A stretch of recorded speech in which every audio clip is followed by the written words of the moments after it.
À tous et à toutes. L'hydrogène figure parmi les candidats les plus prometteurs pour accompagner la transition énergétique. Je pense que tout le monde le sait. L'Union européenne veut par exemple passer de 2% à 12% en 2050 dans son énergie mix. La France n'est pas en reste puisque Barbara Pompili et Bruno Le Maire ont présenté le 9 septembre dernier une stratégie nationale pour le développement de l'hydrogène décarboné.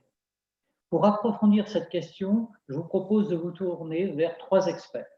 Ivan Pavlovich, qui est analyste senior énergie et green et sustainable à Natixis.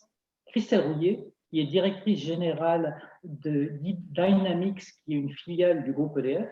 Et elle nous présentera un peu plus avant ce que fait cette filiale. Et Martin Lambert, qui est senior research fellow à Oxford Institute for Energy Studies. Je vous propose en quelques minutes, et je vous rassure, je serai succinct, de faire connaissance avec nos invités à travers quelques éléments de biographie. Ivan a très bien commencé puisqu'il a fait ses études à Sciences Po et qu'il est à l'UNI comme nous. Il est également diplômé de Columbia. Il a commencé sa carrière professionnelle comme auditeur en travaillant 2 ans comme auditeur et consultant, puis il a rejoint la CRE où il a travaillé dans la régulation du domaine des transports et il a enfin rejoint Natixis où il couvre le secteur énergique et le développement durable. Donc, on a avec Ivan quelqu'un qui a une très grande expertise du monde de l'énergie et qui vient de publier une étude que je vous recommande sur le potentiel de déploiement global de l'hydrogène. Christelle a commencé ses études, elle est diplômée de l'École supérieure de sciences économiques et commerciales d'Angers, elle est également diplômée de l'Université économique de Vienne. Elle travaille depuis 20 ans au sein du groupe EDF, où elle a commencé dans la direction internationale, avant de rejoindre EDF Énergie Nouvelle, peut-être que c'était déjà écrit, où elle a travaillé dans diverses positions de business développement en Europe et en Asie. Depuis 2017, Christelle fait partie de la direction Nouveau Business, qui est chargée au sein du groupe EDF de développer les nouvelles activités du groupe en matière de croissance et de transition énergétique. Enfin, Martin, et je vais lui rendre hommage en me présentant en anglais puisque c'est celle de britannique. Martin is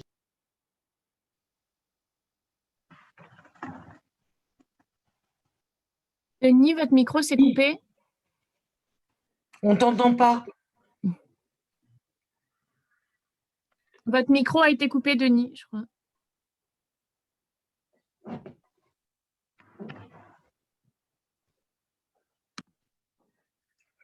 Juste réactiver le son en bas à gauche, peut-être.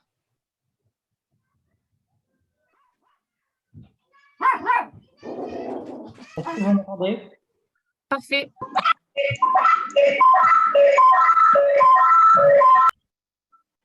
Bon, Martin, I'll start again.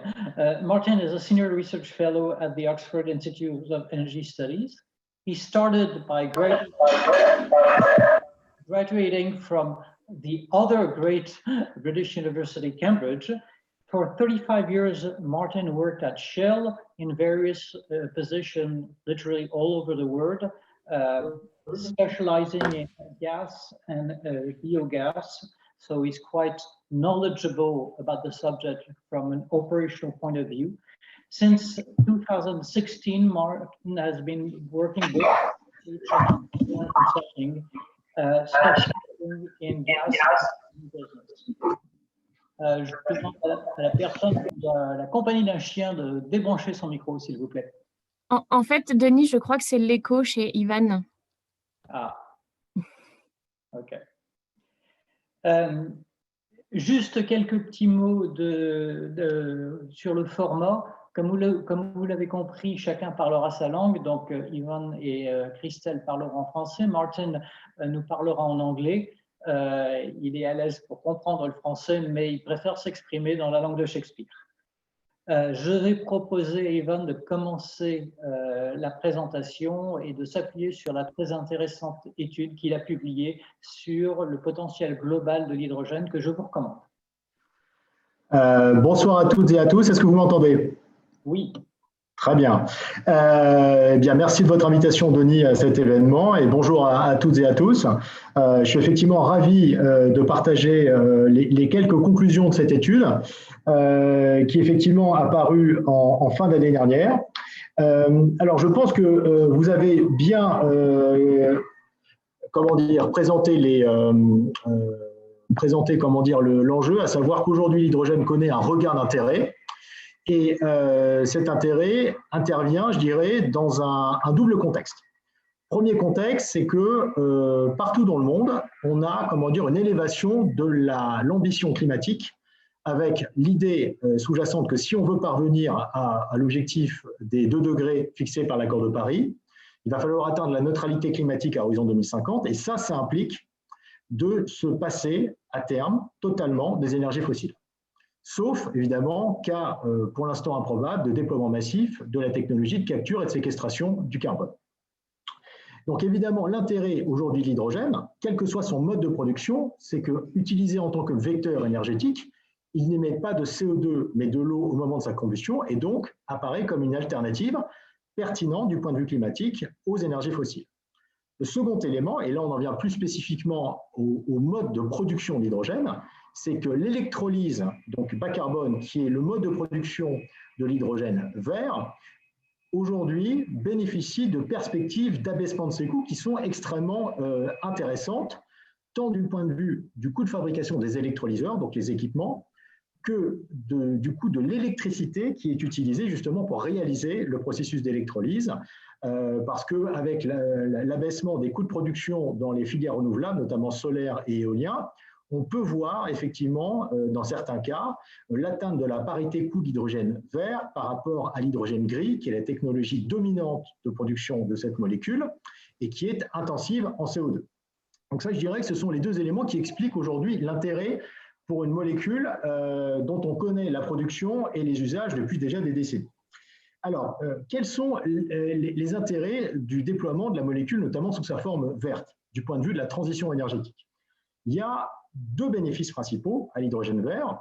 Le premier, c'est qu'il permet de décarboner des secteurs comme l'industrie et la mobilité, qui sont aujourd'hui très dépendants des énergies fossiles et donc très émetteurs de CO2. Alors, quand on pense à l'industrie, on pense notamment à la chimie, au raffinage, voire à la production d'acier. Et donc, l'hydrogène permet, utilisé comme vecteur énergétique et ou comme matière première, de réduire l'empreinte carbone de ces secteurs. Second élément, qui est extrêmement important du point de vue de la transition énergétique et du déploiement des énergies renouvelables, c'est que l'hydrogène vert permet implicitement le stockage à grande échelle et dans des conditions économiquement acceptables de l'électricité bas carbone, donc principalement les énergies renouvelables, mais aussi de l'électricité nucléaire qui elle-même, qui elle non plus n'est pas émettrice de CO2. Alors, une fois qu'on a dit ça, je pense qu'il y a un point important à mentionner, c'est que l'hydrogène vert n'a pas vocation à assurer tout seul la décarbonation de l'économie. Aujourd'hui, ce qui émerge, c'est plutôt un paradigme dans lequel l'électricité bas carbone et l'hydrogène vert seraient associés pour en fait assurer une décarbonation la plus complète possible de l'économie, avec une utilisation de l'hydrogène vert principalement dans les secteurs de l'industrie et de la mobilité. Et même au sein de ces secteurs, notamment dans la mobilité, il y a un partage des tâches qui semble émerger entre d'un côté la technologie des batteries électriques pour les véhicules individuels, là où l'hydrogène peut être utilisé pour alimenter des véhicules à pile à combustible, où là justement l'hydrogène par son autonomie et par son poids, en tout cas son poids moindre que la batterie électrique, peut permettre de décarboner le secteur du transport à longue distance, notamment aérien et maritime, et ça c'est à très longue échéance. Donc là je dirais que c'est un petit peu les usages potentiels de l'hydrogène. Alors pour en arriver là, il y a aujourd'hui un certain nombre d'obstacles à surmonter. Il y en a 3 principalement. Premier obstacle, c'est celui des coûts de production de la molécule. Parce que sous sa forme verte, la molécule est à peu près 2 à 5 fois plus chère que la molécule sous sa forme grise. et est infiniment plus cher que le gaz naturel, qui est un possible concurrent dans son utilisation finale. Donc, il y a un premier enjeu de coût de production de la molécule, sachant qu'il y a deux paramètres dans ce coût de production. Il y a le coût des équipements, les électrolyseurs, et le coût de l'électricité entrante pour réaliser l'électrolyse. Alors, il y a un élément intéressant, c'est que compte tenu de la relativement faible efficience des électrolyseurs aujourd'hui, je dis relativement parce qu'on est à 50 à 70% généralement, quand on a un coût de l'électricité qui est très faible, inférieur à 20 € ou 20 $ du mégawattheure, on arrive à la parité coût avec l'hydrogène gris. Donc ça, c'est quand même un élément intéressant, mais qui montre aussi la dépendance de la filière à l'approvisionnement électrique. Second élément et second obstacle, mais qui est lié au premier, c'est le stade relativement peu avancé des équipements permettant d'utiliser l'hydrogène. En fait, quand on regarde dans la mobilité, à l'exception du véhicule de tourisme qui commence à jouir d'un développement commercial, on est plutôt aujourd'hui dans des développements qui sont peu avancés. Soit on est en phase de R&D, comme l'aviation, soit on est en phase de démonstration ou de pilote pour les bus ou les trains. Et donc, découle de ce faible stade de développement un faible niveau d'industrialisation en fait, de la fabrication des équipements et donc des coûts des équipements qui sont plus élevés que ceux dans les filières concurrentes. Un troisième élément fondamental, je pense, pour comprendre les enjeux de la filière, c'est la logistique. En théorie, on peut utiliser les réseaux gaziers existants pour produire de l'hydrogène, pour acheminer l'hydrogène. Le problème qu'on a, c'est que là où il est le plus pertinent pour décarboner l'économie, dans l'industrie et la mobilité, l'hydrogène doit être transporté sous une forme pure. Donc un mélange sous la forme d'une injection dans les réseaux gaziers existants n'est pas forcément une solution optimale pour transporter l'hydrogène. Et donc on se retrouve avec deux modes de transport, que ce soit par voie maritime ou par camion, qui sont coûteux. Et si on prend le cas, l'hypothèse d'un coût de la molécule de l'ordre de 4 $ le kilo, on voit selon les chiffrages qui circulent dans l'industrie que les 2/3 du coût de l'hydrogène qui est payé par l'utilisateur final au niveau de la station de recharge provient en fait de la logistique. Donc ça montre bien l'enjeu logistique central dans le développement de la filière. Alors, une fois qu'on a posé ces différents constats, donc problème économique, problème de développement des équipements et problème de logistique, comment fait-on pour développer la filière? Alors, il y a aujourd'hui 3 enjeux sous-jacents au constat que je viens de faire. Le premier enjeu, c'est d'arriver à baisser les coûts de production de la molécule de manière à rapprocher le coût de l'équipement des technologies et procédés déjà établis.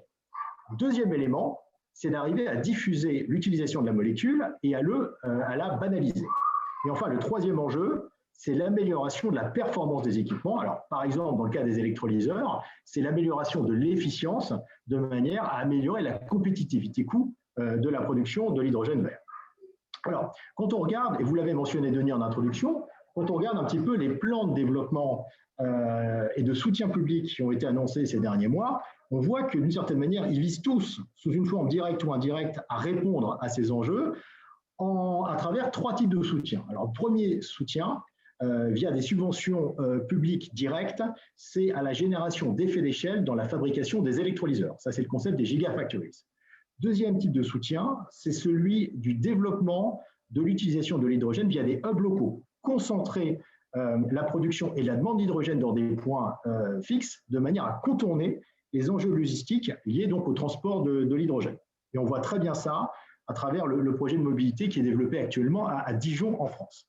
Et enfin, le troisième pilier des plans de soutien public, c'est l'innovation et c'est le soutien à donc la recherche et développement. Donc, en théorie, ce qu'on cherche à faire, c'est à générer un cercle vertueux dans lequel la baisse du coût de production de la molécule va stimuler la demande. La stimulation de la demande favorise les investissements dans les équipements aval, abaissant leurs coûts, stimulant par ricochet la demande et favorisant évidemment les investissements dans l'amont de la chaîne de valeur à travers donc, les électrolyseurs. Donc c'est ça aujourd'hui que les gouvernements cherchent à réaliser. Ce qu'on comprend néanmoins, c'est qu'on va aller certainement un cran au-delà dans le soutien public, avec probablement 2 types d'aides qui vont être annoncées dans les mois qui viennent. Alors, si on prend le cas de la France, il est probable qu'on s'achemine vers un système d'appel d'offres pour des schémas de rémunération garantis à certains projets d'hydrogène vert. Et le second élément, et qui est de nature européenne, c'est très probablement un renforcement du marché européen des droits carbone, de manière à favoriser les investissements dans les secteurs concernés vers des technologies ou procédés qui vont inclure l'utilisation de l'hydrogène. Donc voilà un petit peu ce qu'on peut dire. Alors maintenant, en termes de financement, aujourd'hui, on est sur des schémas ou sur des projets qui sont à la fois dépendants des ressources propres des corporates qui sont sponsors et des financements publics. Néanmoins, à travers les schémas que je viens d'évoquer, dans la mobilité locale, ou avec l'émergence potentielle de compléments de rémunération qui sont offerts par les puissances publiques, ce qu'on pourrait voir émerger, c'est une combinaison de 3 types de schémas de financement sur la chaîne de valeur. Alors potentiellement pour les électrolyseurs de taille significative, avec un acheteur qui est un gros industriel, ce sont des schémas de financement sans recours qu'on voit très bien dans les énergies renouvelables, avec comme sous-jacent soit un schéma de rémunération garanti par la puissance publique, soit un contrat d'off-take entre le producteur et l'utilisateur industriel. Il y a un autre schéma qui commence à émerger, c'est celui du leasing selon la logique de pay per use, notamment donc pour les équipements de mobilité. Hyundai, par exemple, fait cela en Suisse.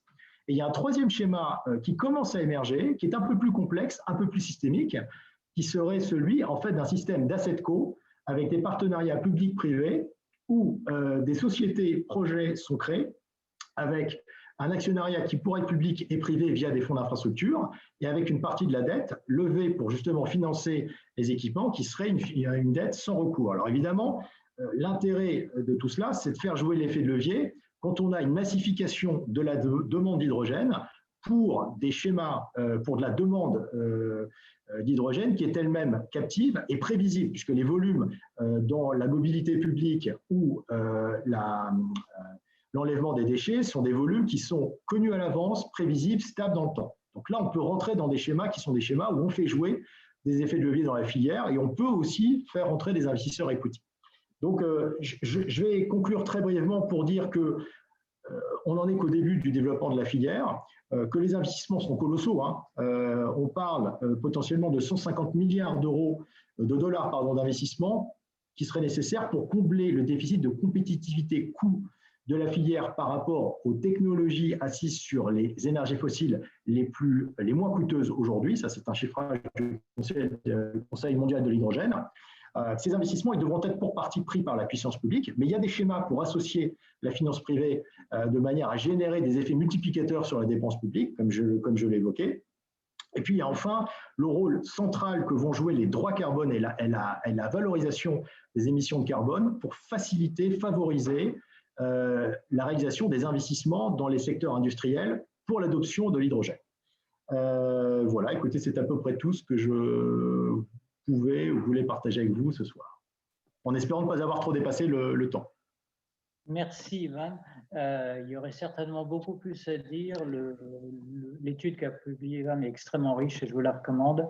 Je vois que certains d'entre vous ont déjà commencé à poser des questions via le mode chat. N'hésitez pas. Anne-Béatrice Schlumberger, qui est membre du bureau, a la gentillesse de m'aider à collecter et à concentrer les questions et on gardera un moment pour un échange avec nos différents interlocuteurs. Je voudrais maintenant passer la parole à Christelle. Alexandra, est-ce qu'il est possible de montrer les slides de Christelle? Oui, je m'en occupe. Christelle, la parole est à vous.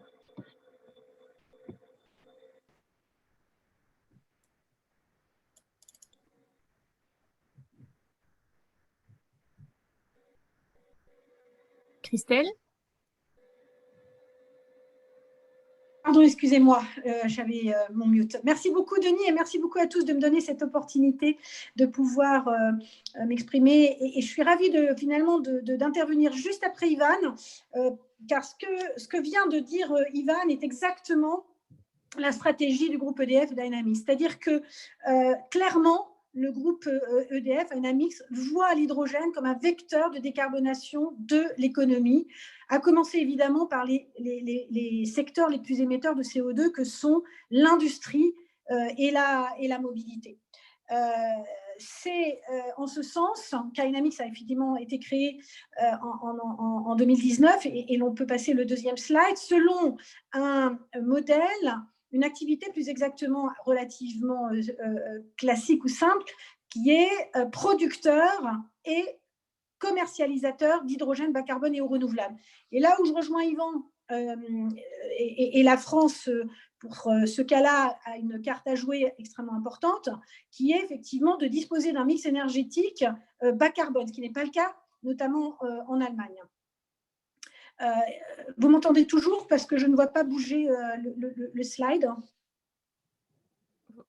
Oui, oui, on vous entend. Vous voulez que je passe à la slide d'après? Oui, au slide numéro 2, s'il vous plaît. Merci. On est... Bon, c'est pas grave. Et en fait, j'ai passé le slide, vous ne le voyez pas? Non, je ne le vois pas, mais ce n'est pas grave.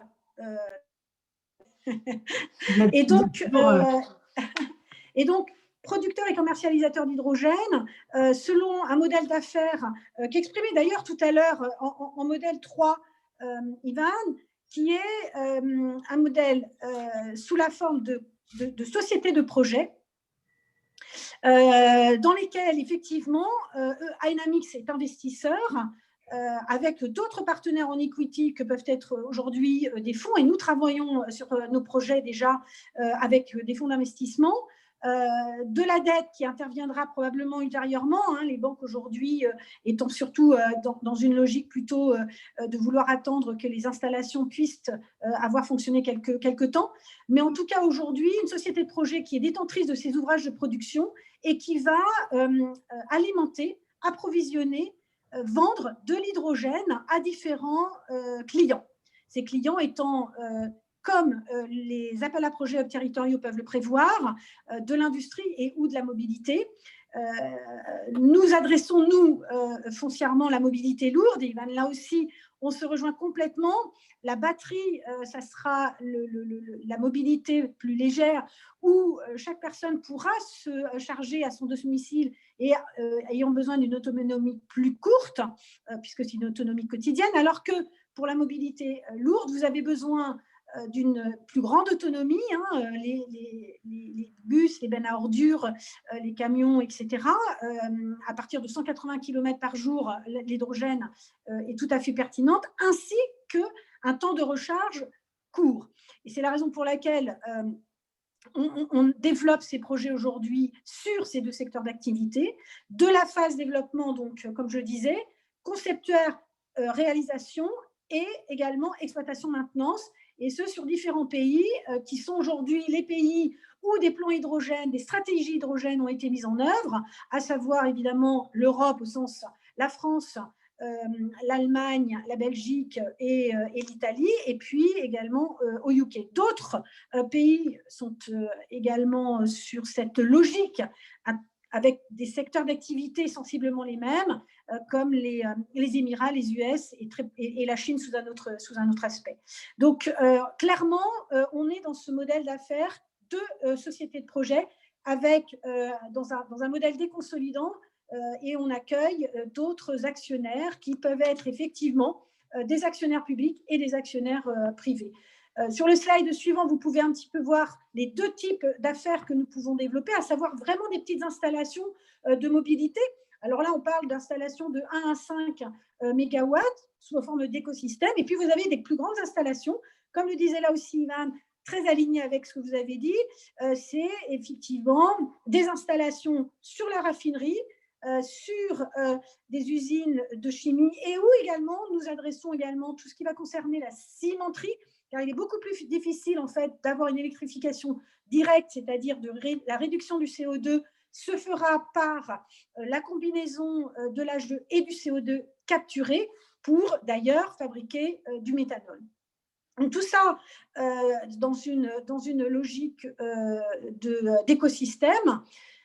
Alors, ça paraît effectivement assez simple, tel que je le raconte, de développer les projets. Il n'en reste pas moins vrai qu'on fait face à des enjeux et à des, je dirais, des barrières, d'une certaine manière, qu'il faut lever. Et c'est effectivement ce slide-là, merci. La première des choses, c'est quand nous développons des projets en tant que entrepreneurs, eh bien, nous allons d'abord rechercher les clients, les off-takers.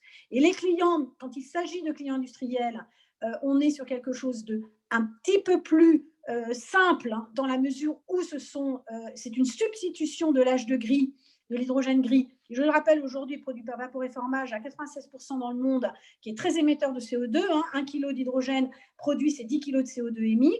Donc, ces clients-là ont déjà besoin d'hydrogène dans leur process. En revanche, évidemment, et l'a souligné Yvan, eh bien, on produit de l'hydrogène par craquage de la molécule d'hydrocarbures fossiles ou de gaz, et c'est évidemment à 1 euro, ça sort à 1,5 €, voire 2 € du kilo, versus par électrolyse, où on va être effectivement, dans le meilleur des cas, et dans une réduction massive des capex électrolyseurs équipements, de l'ordre de 3 € du kilo. Donc, on est encore loin de cette fameuse parité.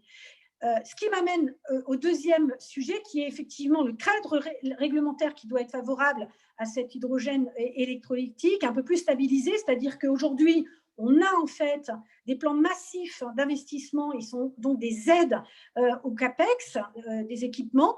On voit aussi qu'il y a aussi des aides sur les véhicules, quand on parle de mobilité. Hein, l'achat d'un bus aujourd'hui reste, même si ça baisse significativement chaque année, de l'ordre de 1,5 à 2 fois plus qu'un bus diesel, même si en coût total de possession, on se rapproche du diesel lorsque l'on utilise de l'hydrogène. Mais il n'en reste pas moins vrai aujourd'hui que les soutiens publics sont absolument nécessaires pour faire émerger cette production d'hydrogène électrolytique bas carbone et eau renouvelable. Et effectivement, il y aura, en tout cas dans le cadre de la France, un soutien au fonctionnement, c'est-à-dire à l'OPEX, sous la forme de ces appels d'offres que mentionnait Yvan.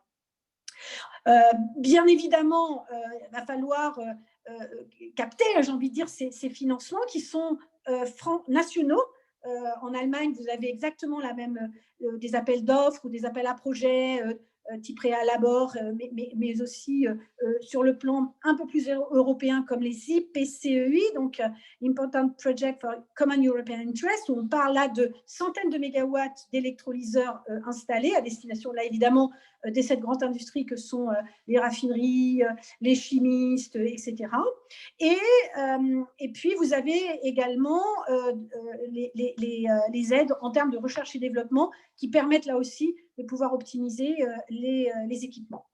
En ce qui concerne les 2 derniers points, pour ce faire, la nécessité absolue d'être très rapide dans les exécutions de ces projets, et on voit qu'il y a quand même une certaine inertie à développer tous ces projets-là, du fait évidemment, d'une part, quand on parle de mobilité, les véhicules ne sont pas tous là, et encore moins les usages véhicules français.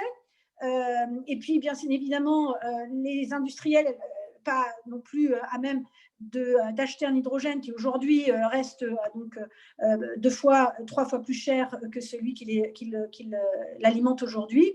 Et puis, de travailler avec les bons partenaires, car ça sera avec ces investissements qui sont très, je dirais, capexivores, et bien évidemment, très, très important de travailler avec les partenaires qui sont capables de supporter ce type d'investissement. Donc, on vit une époque absolument excitante et passionnante, avec une volonté finalement de participer à cette décarbonation de l'économie. EDF en prend part, sa raison d'être en fait partie. Beaucoup de choses encore à faire émerger, mais on voit arriver les premiers projets. En tout cas, nous, on va mettre en service dans quelques jours un premier projet et un deuxième projet au mois de septembre, ce qui veut dire que ce n'est plus de la science-fiction que de produire de l'hydrogène par électrolyse avec une électricité bas carbone et ou renouvelable. Merci. Merci Christelle, et merci pour ce feedback du terrain sur ce que c'est qu'aujourd'hui d'entreprendre dans l'hydrogène. Last but not least, I'd like to turn to Martin and give him the floor Before I do that, I'd like to stress that Martin published a very, very interesting paper in French, also in English, I presume, but in French, in Gaz d'aujourd'hui, numéro 263, donc qui a été publié, je crois, à l'automne 2020, et qui s'intitule L'hydrogène, faux espoir ou solution miracle, et qui, de manière concise et parfois abrasive, illustre ce dont Martin va nous parler à l'instant. Martin, the floor is yours. Ok, un peu de français d'abord, peut-être. Bonsoir et merci pour l'invitation à parler ce soir. Mais je m'excuse qu'après, j'ai parlé en anglais. It's a bit difficult to speak about hydrogen in French from my point of view, so my apologies. But feel free to ask questions in French, and if I can't understand them, I may understand them, but I'm sure that Denis or someone else will help me. So, as Denis was saying, I wrote this article. In fact, I wrote a longer paper for the Institute, and then based on that, I wrote a small paper which appeared in Gaz d'aujourd'hui. And I've called this talk today the same thing. So hydrogen, false dawn, or silver bullet is, I think, my English equivalent of that paper. And why do I say that? Well, false dawn, because there's been lots of talk, probably over the last 50 years, about the hydrogen economy. And so far it's failed to deliver. So I used to work for Shell. And I remember about 15 years ago, we were closing down hydrogen stations in California. We'd built them, but there was no demand, so we closed them again. But this time, I think there's reason to believe that it could be different. Because of decarbonisation, and over the last 2 to 3 years, I think the momentum behind hydrogen has been astonishing. I also use the word silver bullet because there is a tendency for some advocates of hydrogen to be just a bit too enthusiastic and claim that hydrogen can do absolutely everything. Well, technically, maybe it can do lots of things, but the commercial and economic truth lies somewhere in between. And I think it's important to be realistic. Good. So I see Alessandra has put the first slide up already. Now back to the previous slide. That's good. So the first thing to say based on this slide is that hydrogen is not new. So there's lots of it produced in the world already today, so 70 million tons or so, but it's a highly polluting product. And if you look globally, the total carbon emissions from making hydrogen is probably around 3 times the total carbon emissions of a country like France.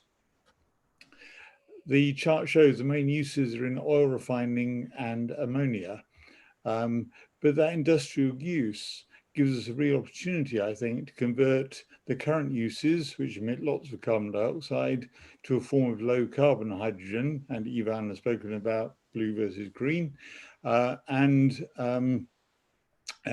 that's probably the first market to be captured by hydrogen. It's interesting that ammonia is a large use of hydrogen today. And I think increasingly ammonia is a very interesting product in the context of decarbonisation. So most of it today is used for making fertilizer for agriculture, but it looks likely it could become a very significant fuel in the future. It's much easier to transport ammonia than pure hydrogen. And it could also be a fuel for international shipping.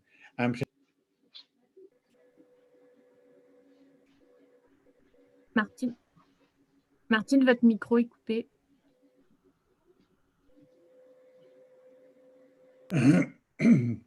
Okay. Okay. So if decarbonised hydrogen starts in industrial clusters, it could then expand to other industries. And we see steel making is something which is going to be particularly good as the next market, perhaps after current industrial use, decarbonizing steelmaking has huge potential in the context of using hydrogen in decarbonization. So on the next slide, please, Alessandra.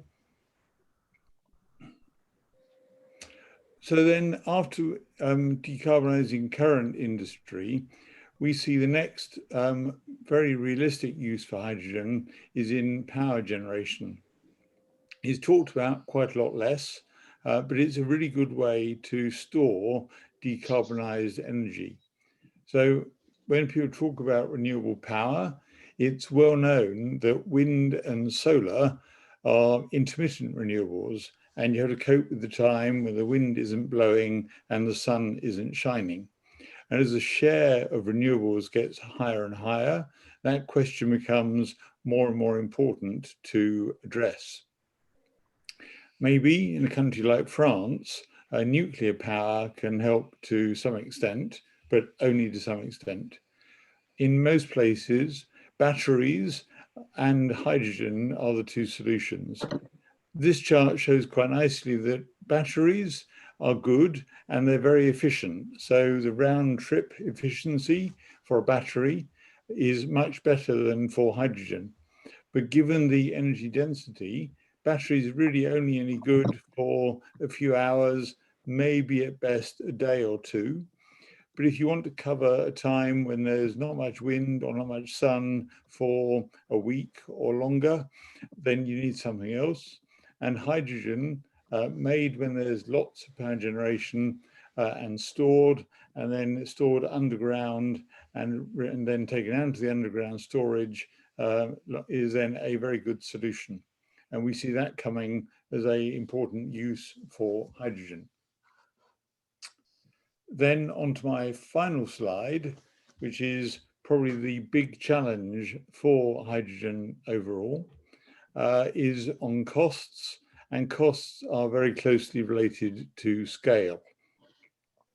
So making hydrogen currently from natural gas and indeed emitting the carbon dioxide, that's the cheapest way to make hydrogen. Adding on carbon capture and storage to go from so-called grey hydrogen to blue hydrogen, the chart there shows you our estimate of the costs of that, also including an allowance for a cost of carbon, which is why over the longer term, the grey hydrogen price gets more expensive than the blue hydrogen price.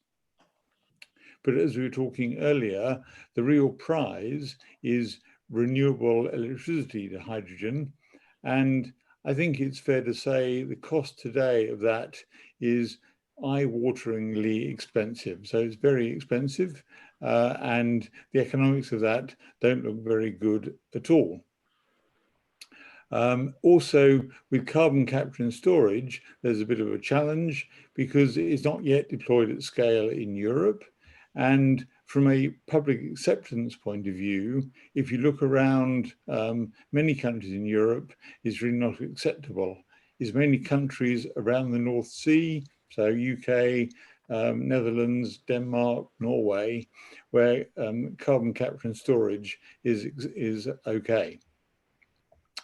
Over the long term, the cost of electrolyzers, as Ivan was talking about, and the cost of electricity should come down. And so that chart puts some data. They're only forecasts, we can't be sure, but directionally, green hydrogen will get cheaper, but will it get cheap enough? Well, hard to say at the moment. But one thing is for sure, that green hydrogen will always be more expensive than electricity.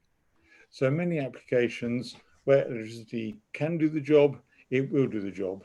So for light duty road and rail transport, as battery technology improves, batteries are likely to be the winner. And so that's already happening. So globally, there are about 10 million battery electric vehicles, but only 20,000 or so fuel cell vehicles. So for light duty transport, batteries really have won. Similarly, for space heating in buildings, where you can have an electric solution, like an efficient electric heat pump, then heat pumps will be preferred over hydrogen. There will be some niches where hydrogen has a role, but not in all places. So back to my hydrogen, not a silver bullet, it can't do everything. And that kind of is the overall story of my talk, is that hydrogen has some very clear roles, but we won't be doing everything. Also, just as an aside on this slide, I wanted to mention biomethane, which I know is also an important topic in France. And that could be a whole separate talk, but for some applications, biomethane might be the right answer. There's talk about having hydrogen grids and the hydrogen backbone around Europe, but it looks probable there'll be a hydrogen network in parallel with a methane network. And that methane will need to stop being natural gas, fossil-derived methane, and will need to become biomethane over time. However, to sum up, even if the focus is just on the industrial use, the power generation, and long-distance marine transport, there's still plenty to keep the hydrogen industry busy for many years to come. So I'll stop there. Merci pour votre attention, and we'll have some questions. Thank you very much, Martin. Martin a effectivement assez courageusement, dans le contexte, abordé des sujets délicats qui sont en particulier le coût de production des différents hydrogènes. Je voudrais maintenant céder la parole à Anne-Béatrice Schomberger, qui est membre du vice-président du bureau et qui a eu la gentillesse de suivre ce que vous avez posé comme question sur le chat et qui va se risquer en vraie science pour en faire une synthèse. Je n'ai pas dit ça, Denis. Merci beaucoup. Écoute, il y a des questions, il y a toute une série de questions qui sont des demandes de précision, notamment destinées à Yvan ou à Christelle. Il y a des questions plus économiques et d'autres plus technologiques. Je fais des paquets ou je vous dis tout d'un coup? Est-ce qu'on peut commencer par poser les questions spécifiques à Yvan et Christelle de précision? D'accord. Alors, il y a des questions suite à l'intervention de Ivan qui était quel est le volume actuel de production d'hydrogène vert? Quel est le rendement énergétique global de cet hydrogène vert? Et on évoque aussi la question qui vous est posée, Ivan, du risque autour de cette production, à la fois sur le site de production, au niveau de son transport, voire même de l'utilisateur final. Il y a également une question à laquelle, que je vous adresse, qui n'était pas spécifiquement liée à directement posée à vous, mais qui était sur le rendement de la chaîne globale Power to Hydrogen to Power, dont on nous dit qu'il est au maximum de 25%, et on nous interpelle sur les leviers qui seraient envisageables pour augmenter ce rendement et la valeur cible qu'il pourrait prendre à terme dans une configuration favorable. Voilà pour cette série de questions. Je vous laisse peut-être répondre et puis on reviendra sur les autres après, si ça vous va. Yvan, on ne vous entend pas. Yvan, on ne vous entend pas. Voilà. Désolé. Oui, alors il y avait pas mal de questions. Alors sur les volumes d'hydrogène vert, alors je crois que Christelle a déjà répondu partiellement à la question, à savoir que l'hydrogène vert, en fait, c'est moins de 4% des volumes mondiaux d'hydrogène. Yvan, on vous entend très mal. Est-ce que vous m'entendez mieux là? Attendez, je vais me rapprocher. Est-ce que vous m'entendez mieux? Oui. D'accord, toutes mes excuses. Oui, ce que je voulais dire en réponse à la question sur les volumes d'hydrogène vert, Christelle a déjà partiellement répondu. On a des volumes aujourd'hui très faibles puisque si on intègre l'hydrogène bleu, il n'y a quand même pas beaucoup de projets à ma connaissance en exploitation. On est à moins de 4% des volumes mondiaux totaux d'hydrogène produit. Donc ça, c'est la première chose. Alors, sur les rendements énergétiques, ça, il faudrait que je regarde précisément. Je n'ai pas forcément de billes pour la totalité du... Yvan, je suis désolé, on vous entend à peine. Alors, attendez, je vais trouver la solution. Beaucoup mieux. Beaucoup. Voilà, j'ai coupé mon casque, désolé. Est-ce que vous avez entendu la première partie de la réponse? Faiblement. Faiblement. Bon. Voilà, donc 4%, c'est moins de 4% des volumes totaux mondiaux, l'hydrogène vert, ça c'est un premier élément. S'agissant des rendements, alors il faudrait faire une analyse que je n'ai pas faite, qui est une analyse en fait sur toute la chaîne de valeur. Donc effectivement, j'entends des chiffrages de l'ordre de 25-30% de rendement énergétique total. Ce que je peux dire pour ce qui est de l'électrolyse à proprement parler, effectivement aujourd'hui, en équivalent énergie, l'électrolyse permet de transformer, de retrouver 50 à 70% du contenu énergétique initial. Et aujourd'hui, l'enjeu de la filière, qui permettrait justement d'améliorer, réduire les coûts de production dans l'électrolyse, c'est d'arriver à amener les électrolyseurs vers des niveaux de rendement de l'ordre de 80 à 85% à horizon 2030-2035. Voilà. Voilà ce que je pouvais dire. Alors, sur les risques de transport, je pense qu'il y a deux sujets. Si on prend le transport par pipelines gaziers, là, on a un sujet, ce qui explique en fait les limitations dans les niveaux d'hydrogène qu'on peut mélanger avec le gaz naturel, c'est effectivement les effets que peut avoir l'hydrogène sur la structure des canalisations. L'hydrogène a tendance à rendre instable l'acier et provoquer in fine des fuites. C'est la raison pour laquelle, en général, alors il y a des variations selon les pays, on ne va pas pouvoir injecter plus de 10% en fait, d'hydrogène dans les volumes gaziers. Et ce qui est vrai, c'est que ce qui vaut pour les canalisations elles-mêmes vaut pour l'ensemble des équipements sur les réseaux, notamment pour les compresseurs. Donc ça, c'est un seuil qui est généralement admis. Pour les réseaux de distribution, on peut aller un petit peu au-delà, on peut aller jusqu'à 20%. Généralement, le seuil de 20%, il est déterminé en fonction de l'effet que l'hydrogène produit sur la perméabilité des réseaux. Donc là encore, même problème. À terme, se pose la question d'éventuelles fuites qui pourraient être provoquées par les effets de l'hydrogène sur la structure des canalisations. Je ne suis pas spécialiste du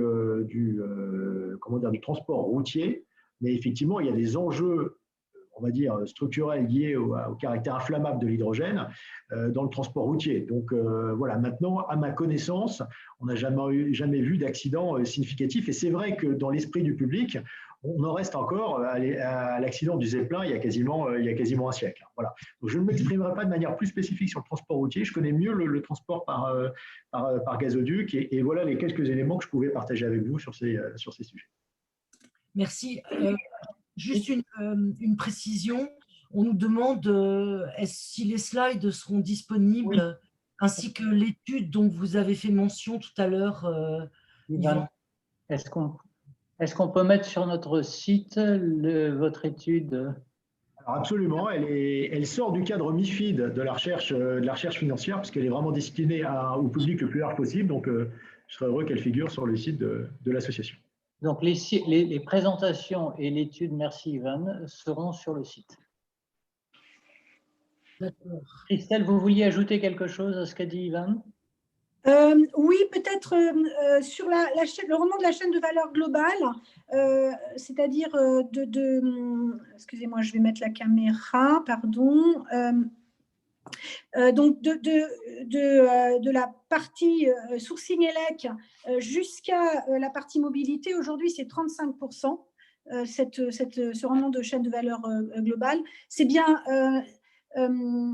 pour être un tout petit peu plus précise sur ce qu'a dit Yvan, c'est 1% sur la partie hydrogène électrolytique, parce que il y a des petites nuances par rapport à l'hydrogène qui peut être capturé, CO2, etc. Donc, la partie électrolytique, c'est 1% par rapport aux 4% évoqués par Yvan, qui est le chiffre tout à fait clair également. D'accord, merci. Il y avait une autre question à votre intention, Christelle, qui était, vous avez dit que vous aviez parlé de leadership européen hydrogène bas carbone. On vous demande si c'est produit par électrolyse avec du nucléaire ou des renouvelables. Oui, alors effectivement, ce que l'on vise, c'est 30% de part de marché sur la partie de la production d'hydrogène par électrolyse à partir d'une électricité bas carbone et ou renouvelable. Donc, pourquoi je précise bas carbone et ou renouvelable? quand on est sur un mix énergétique France, avec des émissions de CO2 qui sont celles que l'on connaît, évidemment, il est bien plus intéressant de sourcer, je dirais, l'électrolyseur à partir du réseau France. En revanche, si on est sur un mix énergétique très carboné comme l'Allemagne, dans ces cas-là, il ne faut surtout pas prendre l'électricité du réseau, et nous évertuons à travailler avec nous-mêmes, le groupe EDF, producteur d'énergie renouvelable, mais d'autres producteurs d'énergie renouvelable, notamment sur des parcs offshore de mer du Nord ou de mer Baltique, sous la forme de PPA, de PPA long terme, parce que dans ces cas-là, évidemment, on est sur une vraie décarbonation et non pas un mix énergétique très carboné comme l'est l'Allemagne. Donc il faut en fait faire attention à l'origine finalement de l'électricité quand on parle d'hydrogène électrolytique, puisque comme l'ont très bien dit Martine et Ivan, ça représente, alors évidemment aujourd'hui en fonction des CAPEX, ça représente 30% du coût de revient de l'hydrogène. Avec la réduction des CAPEX telle qu'on le prévoit aujourd'hui, on sera plutôt autour de 60%, in fine. Merci. Alors, pour compléter le panorama des questions les moins récentes, parce que je vois qu'il y en a de nouvelles qui apparaissent, il y a des questions sur la dimension plutôt économique. On nous demande quel est le mécanisme de formation des prix. Est-ce que vous pouvez nous apporter des explications là-dessus? Comment se fait le pricing pour le client final notamment? Est-ce qu'il y a une indexation sur une commodité? Est-ce que c'est des prix régulés, etc. Martin, you might be interested to take this one, or Christelle, you wanted to? I can complete what Martin will answer, no problem. The question was in English, what is the price basis for hydrogen? Is it indexed on a commodity? What is the role of the price of electricity in the price of hydrogen? Could you give us your thought on this? Yeah, in fact, I just want to pick up on one thing which I think Christella was talking about. So on the question about sort of is electrolysis from nuclear power or renewables, and I think the point about Germany was well made, and because there's a view we've been putting about that if you use renewable power to make hydrogen while you're still using fossil electricity to make electricity into the grid, then that's not a very efficient way to go about things. So really the story for hydrogen growth ought to be using blue hydrogen, so natural gas with carbon capture and storage initially, and then moving on to green hydrogen only when you've maximized the amount of renewable electricity, or in the case of France, renewable plus nuclear on the grid. So maybe in France there is a bit of a special case, because with nuclear, maybe using some nuclear for hydrogen could actually be a sensible way to go. But on the price question, I think I'd say that today there's no market for hydrogen, so you can't really talk about the price of hydrogen. So if you look at, say, Platts, they do publish a so-called hydrogen price, but what they do is they basically just calculate either for hydrogen made from natural gas by adding on an assumed cost of the natural gas, the carbon capture and storage, and that gives you a hydrogen price for natural gas based hydrogen with CCS. And similarly for the price of green hydrogen, they just assume the price of electricity and efficiency of the electrolyzer, the cost of the electrolyzer.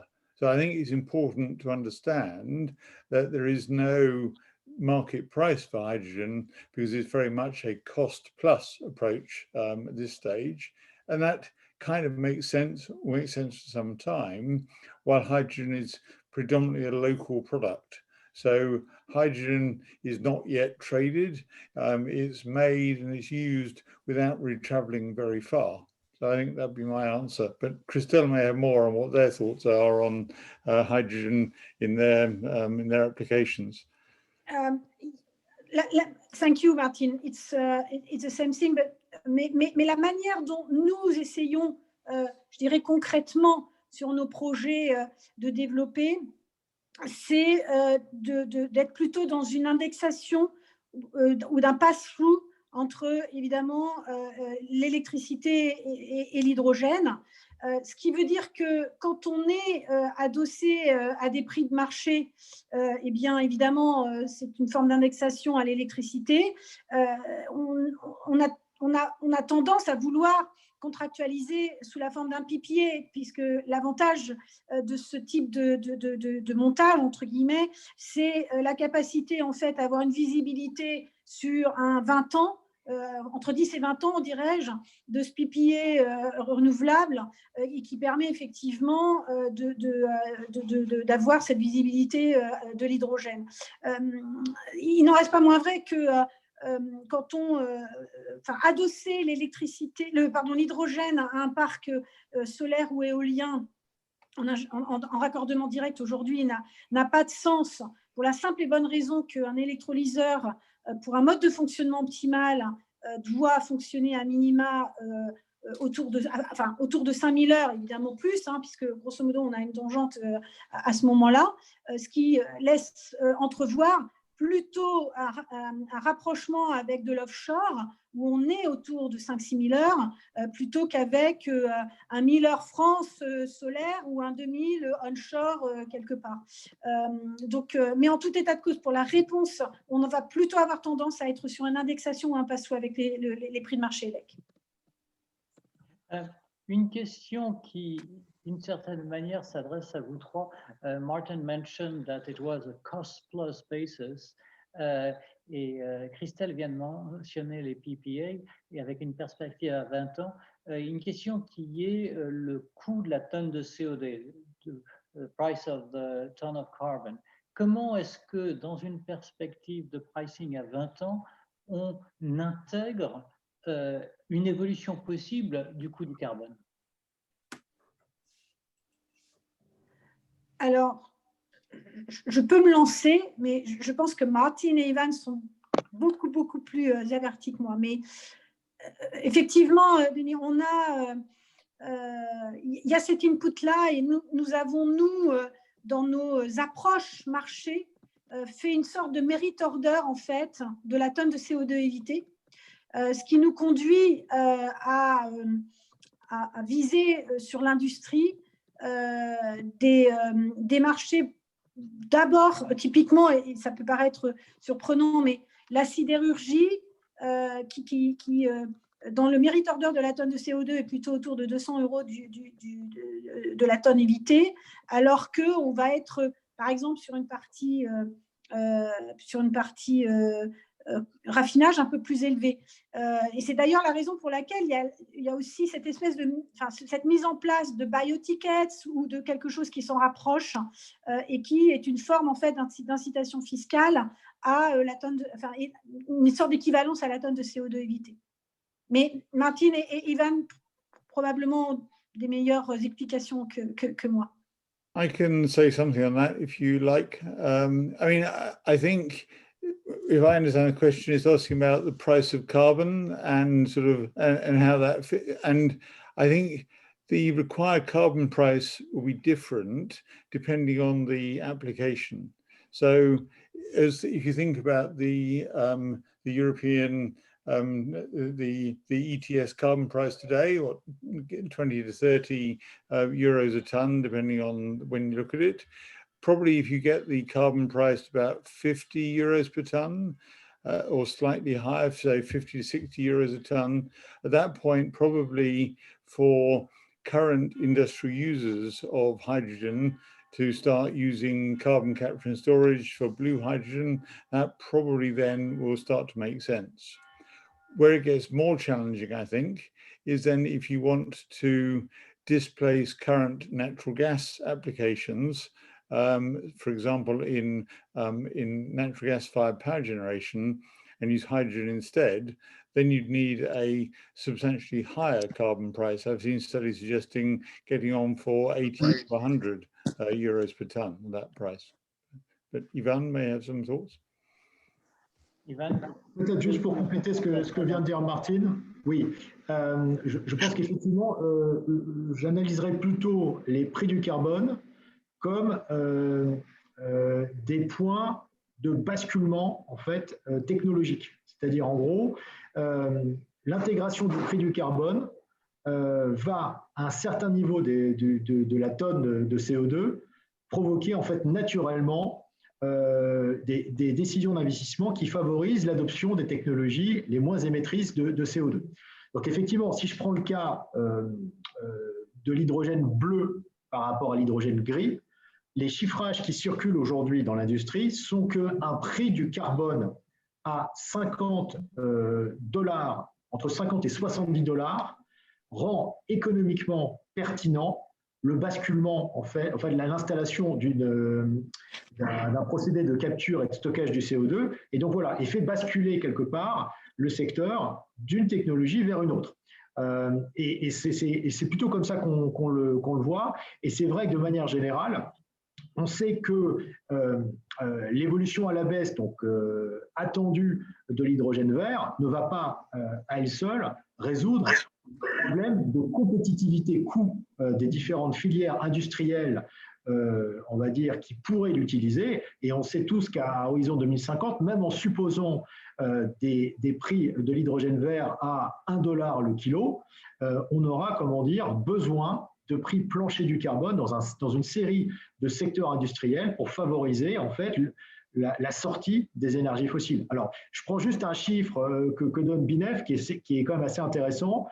Pour la production de méthanol dont parlait Christelle, BINEF anticipe un prix plancher du carbone de 139 $ la tonne pour favoriser en fait le basculement vers, comment dire, un procédé qui intégrerait l'hydrogène. Voilà. Donc clairement, c'est un élément central de l'équation économique, mais plutôt dans une optique en fait de basculement, de point de bascule, comme on l'a vu d'ailleurs, si on fait le parallèle avec les marchés électriques en Europe, puisque si on prend le cas, alors même si le phénomène est un peu marginal, si on prend le cas du marché électrique allemand, on a vu que l'arrivée des prix des quotas CO2 à 25-30 € a favorisé en fait des phénomènes de sortie de la production à base de lignite et à base de charbon au profit de centrales au gaz. Donc là, on voit bien l'effet de déplacement, entre guillemets, displacement, que provoque l'élévation de la contrainte économique liée au carbone dans la gestion des actifs économiques. Et je prendrai un exemple tout simple. Un acteur comme Vattenfall a tout simplement arrêté une centrale électrique qui était celle de Morbourg, qui est une centrale à côté de Hambourg, qui est alimentée au charbon, du fait de l'élévation de la contrainte carbone. Et ce qui est intéressant, c'est que la semaine dernière, il a annoncé un projet avec Mitsubishi pour développer justement un hub industriel autour de ce site à Hambourg. Donc voilà, on voit bien l'effet de basculement que peut générer le prix des quotas carbone et leur évolution à la hausse. Merci. Je propose qu'on prenne une dernière question. Il y a pas mal de questions sur l'hydrogène turquoise et Martin se propose d'y répondre. Sorry, you're a bit quiet, Denis, but the turquoise hydrogen question, huh? Yes. Yeah. So I saw in the chat there are a couple of comments about why haven't we spoken about turquoise hydrogen, so I thought we perhaps should do. And just to explain, turquoise hydrogen is a process called methane pyrolysis. So the idea is you heat methane to very high temperature, and then rather than getting carbon dioxide as a byproduct, you get solid carbon. It's a process which has been pushed quite strongly by Gazprom, and they're doing quite a lot of research into making it work. And at one level, it seems quite attractive because you take natural gas as a feedstock, you could use then renewable electricity, and it could then seem quite an efficient way to make hydrogen. I think the problem with it is that it's still largely a research project. And I think the question in my mind is, will it actually get to something which can be done at commercial scale quickly enough in order to make an impact?